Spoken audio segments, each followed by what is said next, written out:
Kelas 6, kelas 4 sampai kelas 6 dia tahu konsep sampai paham konsep. Nggak usah dulu prosedur. Maka mengapa di kelas 6 SD itu muncul nama IPAS, pelajaran IPA. Sebelumnya nggak ada, karena dia di SD kelas 1 itu dibatasi tahu fakta, paham fakta. Kalau udah masuk kelas 6, kelas 4 sampai kelas 6 itu udah mulai tahu dan paham konsep dan tahu dan paham fakta. Bedanya gimana tuh?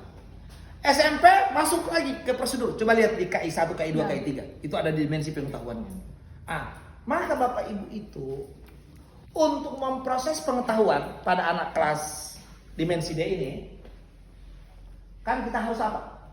Mereka kalau dalam taksonomi Bloom and Derset yang menjadi berarti dia di apa? Di C1, C2 pengetahuannya sampai prosedur. Boleh kan aplikasi? Boleh. Tetapi untuk yang hal-hal tertentu, anak-anak tertentu. Yang Abah Ibu harus perhatikan adalah anak paham dan tahu fakta. Anak paham dan tahu konsep. Anak paham dan tahu prosedur dalam proses berpikirnya.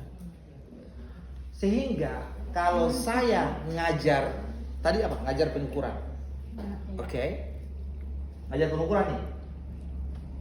Pengukuran ini kan konsep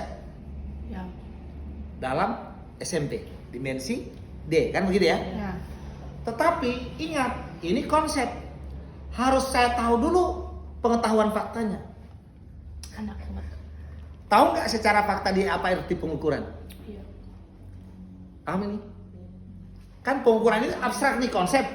Pengukuran adalah, tapi harus tahu dulu. Supaya dia tahu konsep, harus tahu apa? Pengetahuan fakta. Pertanyaannya, pengetahuan fakta itu Ibu uji dari mana? Tahu dari mana? Anak punya pengetahuan fakta terhadap pengukuran. Tahu dari mana? Namanya asesmen awal. Mengecek pemahaman awal. Mengecek pemahaman awal itu asesmen. Sekarang saya sebagai dimensi D. Saya lakukan asesmen awal dari mana? Materi yang ada di dimensi D atau materi sebelumnya? Materi sebelumnya. Ada di mana di materi sebelumnya? SD. Ada di mana? Kalau di dalam kurikulum Merdeka? Fase C. Ada nggak di fase B untuk IPAS? Belum ada. Ada fakta, ada.